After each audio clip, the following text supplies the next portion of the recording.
Assalamualaikum warahmatullahi wabarakatuh. Saya Didik Rianto selaku pendamping desa, anggaran dana desa.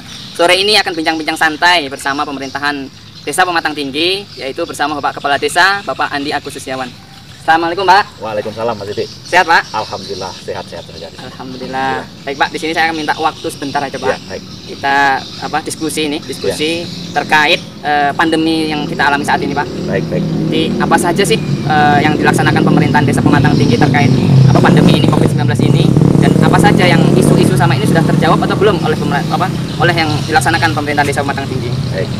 Oke, Pak, yang pertama ini, Pak, saya ingin menanyakan apa saja langkah yang sudah dilaksanakan oleh Bapak Kepala Desa selaku pimpinan tertinggi Desa Pematang Tinggi tentang penanganan COVID-19.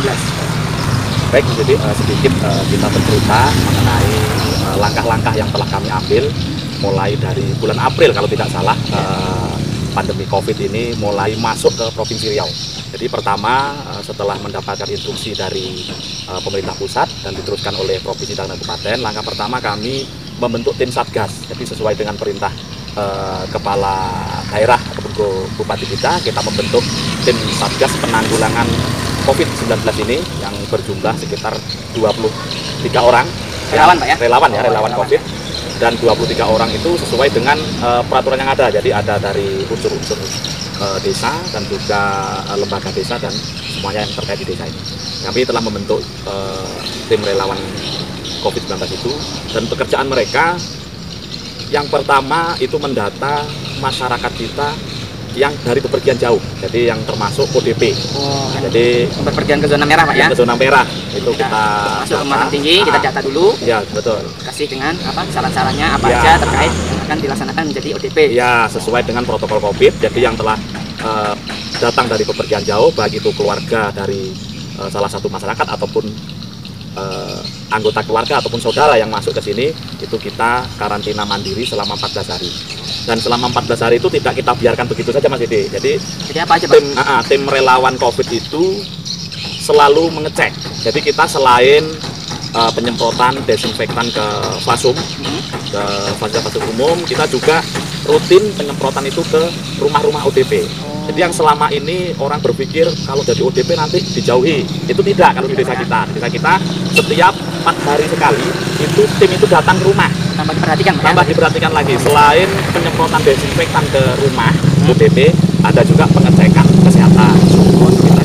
Dan itu dilakukan oleh tim relawan. Jadi ODP kita namanya siapa, alamatnya di mana, untuk 1 hari pertama suhunya sekian, 1 hari kedua sampai dengan 14 hari. Sampai dengan 14 hari. Jadi siklusnya seperti itu. Sampai tidak ada gejala berarti dinyatakan statusnya bukan ODP lagi, Pak, ya? Bukan ODP lagi selama 14 hari. Tapi kalau 14 hari ada keluhan, kita sarankan ke puskesmas. Jadi kita juga selalu berkoordinasi dengan pihak puskesmas seperti itu. Jadi sudah banyak juga yang dilaksanakan oleh pemerintahan Desa Pematang Tinggi, Pak, ya? Alhamdulillah. Pencegahan, nanti langkah-langkahnya ada penyemprotan fasum, kemudian pemantauan ODP sampai dengan 14 hari, Pak, ya? Sejauh kemampuan kita lah. Kemudian, Pak, selanjutnya ini kan ada isu yang sangat nasional nih, Pak, isu bantuan langsung tunai nih, Pak. Biasanya kalau berhubungan dengan bantuan nih, semua mata tertuju ke situ, Pak. Iya, betul.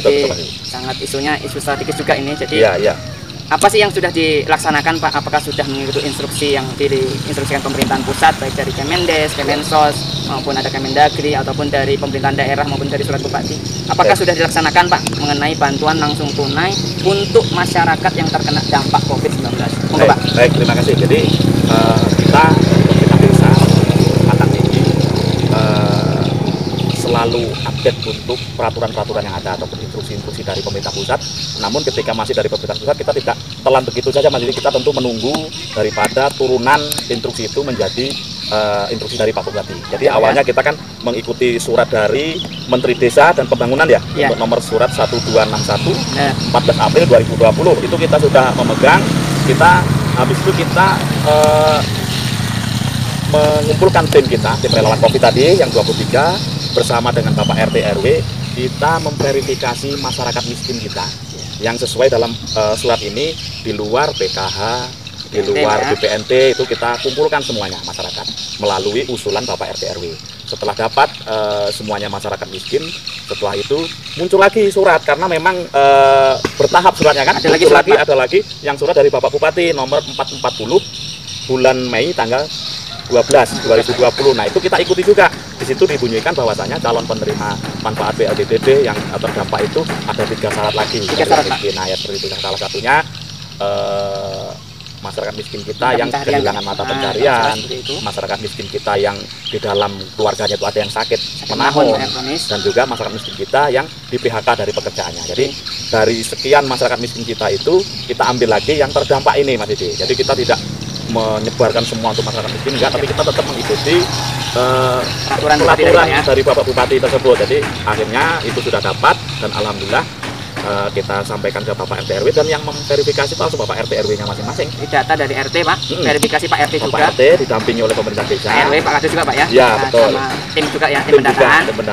Nah, setelah itu, setelah dapat, barulah dilaporkan ke desa. Setelah itu direkap sama desa, dilaporkan ke kecamatan, ke Dinas PMD dan Dinas Sosial. Nah, data tersebut seperti itu. Jadi udah didata, Pak. Tadi kan belum disebutkan berapa jumlahnya, Pak. Nah, Desa Pematang Tinggi setelah setelah verifikasi, validasi yang udah dilaporkan tadi, berapa jumlah calon penerima BLT yang terkena dampak COVID-19 ini, Pak? Baik, dari awal yang diusulkan dari Bapak RT RW, ya. Pokok yang di Bapak RT RW ini miskin ini gitu, dikumpulkan itu sebanyak 200 KK. 200 KK. Dari 200 KK itu kan kita untuk menentukan kriteria miskin ada 14 kriteria. 14 item seperti halnya yang disampaikan di peraturan Kemendes itu. Ya. Jadi itu kita ambil situ, tinggallah 90 kepala keluarga. Tinggal 90 KK. 90 KK yang memenuhi kriteria miskin.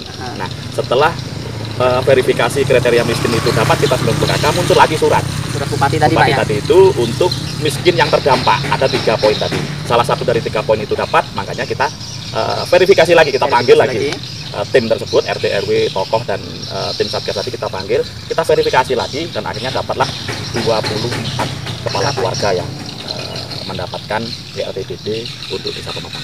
Jadi prosesnya dari 200, dari 90, yang terakhir ngikutin peraturan daerah, Pak ya, ya. Peraturan Bupati itu berjumlah 24 kepala keluarga. Kalau udah dapat itu, Pak, apakah Desa Pematang Tinggi sudah menyalurkan atau belum? Kan udah dapat nih, Pak, 24 KK. Betul, Mas Didi, betul, kan seaturan nih, kalau saya tidak salah ini harus direalisasikan 3 bulan. Betul. Nah, apakah sudah direalisasikan, Pak, mengenai yang harus mendapatkan BLT tadi, Pak? Baik, begini Mas Didi, mengenai penyaluran, alhamdulillah untuk tahap 1 ini tadi telah kita salurkan, Mas Didi. Jadi kita salurkan untuk tahap 1 BLTDD ini 2 bulan banyaknya. Jadi April, kan perintahnya dari April, Mei, Juni. Ya. Nah, jadi ini bulan April, Mei itu sudah kita salurkan kepada, alhamdulillah pagi hari tadi sebelum Jumat sudah kita salurkan kepada 24 kakak penerima tadi sudah kita salurkan. Untuk yang bulan Juni, insya Allah nanti di pertengahan ataupun akhir di bulan Juni ini. Nah, itu kita salurkan kembali seperti itu.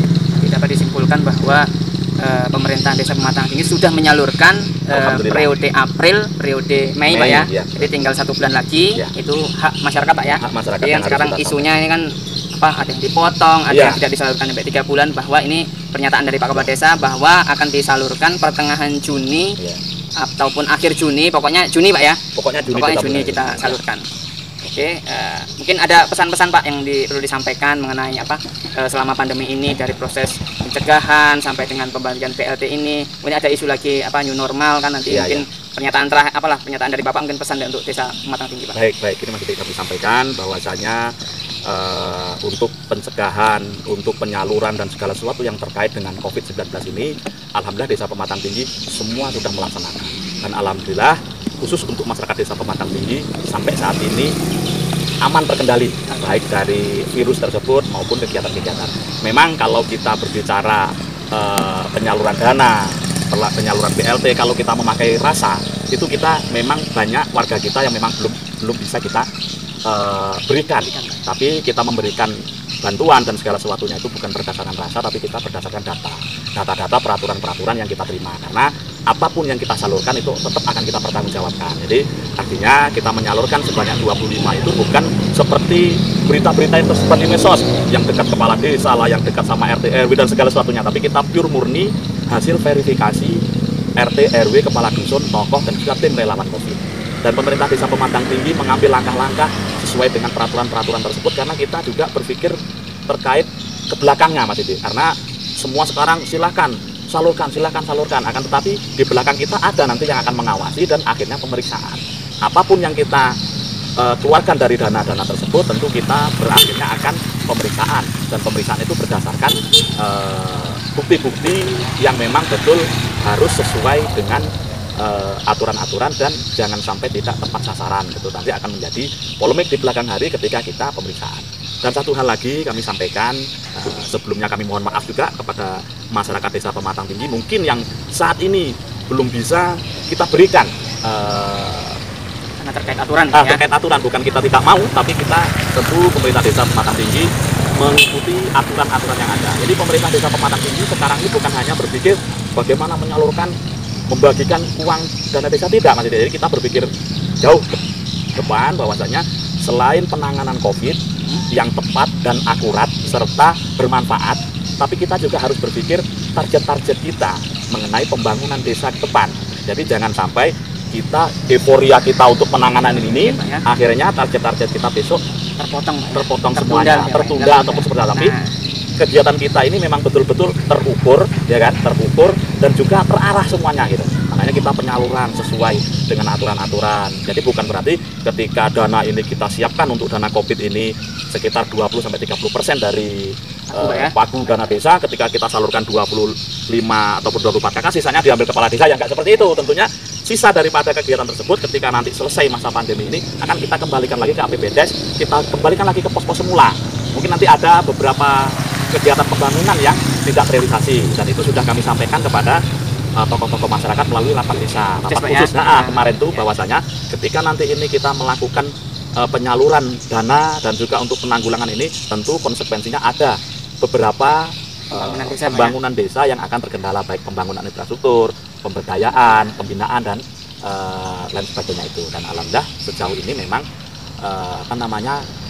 sudah selalu kita ajak komunikasi seluruh RT RW dan tokoh yang ada. Artinya ya mudah-mudahan dengan seperti ini kita sama-sama memahami lah dengan kondisi seperti ini. Bukan berarti kita tidak menyalurkan nanti ada keuntungan di balik itu, tidak. Jangan berpikir seperti itu. Jangan berpikir seperti itu, karena pemerintah desa dapat dana itu bukan dikasih tanpa ada laporan. Jadi seluruh dana-dana yang masuk baik dari pusat, dari provinsi, dari kabupaten dan juga dari desa ini sendiri, semuanya nanti berakhir di laporan pertanggungjawaban. Dan alhamdulillah kami sampaikan sekaligus ini Mas Didi, selama 5 tahun ini kami setiap akhir tahun itu kita LPJ-kan kepada tokoh-tokoh kita, Bapak RT, Bapak RW, Bapak Kadus, PKK dan lembaga yang ada. Tidak mungkin kita bisa mengumpulkan dari 800 KK ataupun 2.400 jiwa itu dalam satu ruangan kita sampaikan, tidak. Jadi kita melalui perwakilan Bapak RT RW. Mudah-mudahan Bapak RT RW bisa menyampaikan tersebut ke warganya melalui sarasian yasinan lingkungan. Mudah-mudahan itu dilakukan dengan Bapak RT RW, dan alhamdulillah sampai saat ini memang untuk gejolak itu ya bisa minimal lah seperti itu yang kita rasakan. Pak, mungkin udah jelas juga ini pertanyaan-pertanyaan saya atau bincang-bincang kita sore ini. Semoga masyarakat Desa Pematang Tinggi mulai paham, walaupun masih ada belum paham, silahkan bertanya ke desa langsung, ataupun ke RT maupun ke dusun ataupun ke RW atau bahkan ke kepala desa langsung. Itu pun itu hak masyarakat untuk bertanya. Insya Allah Pematang Desa Pematang ini sudah melaksanakan transparansi tadi sudah dilaksanakan LPJ, itu pun sudah sesuai aturan. Musdes itu perwakilan dari unsur masyarakat, bukan Musdes itu seluruh masyarakat, tidak. Sesuai aturan Musdes itu di undang-undang bahwa perwakilan dari unsur-unsur masyarakat dan tokoh-tokoh masyarakat. Oke, terima kasih Bapak Kepala Desa Pematang Tinggi atas waktunya. Saya yang terima kasih Pak. Sama-sama. Saya minta waktu ini pada sore hari ini untuk bincang-bincang lah mengenai COVID-19 ini. Terima kasih Pak Andi selaku Desa Pematang Tinggi. Baiklah, kita tutup nih acara bincang-bincang sore ini tentang mengenai penanganan COVID sekaligus penyaluran BLT di Desa Pematang Tinggi. Semoga bermanfaat video ini untuk masyarakat luas, khususnya masyarakat Desa Pematang Tinggi. Mohon maaf bila ada kata-kata kami bincangnya mungkin kurang paham atau gimana. Mohon silahkan kita terbuka untuk diskusi di Desa Pematang Tinggi. Saya akhiri. Assalamualaikum warahmatullahi wabarakatuh.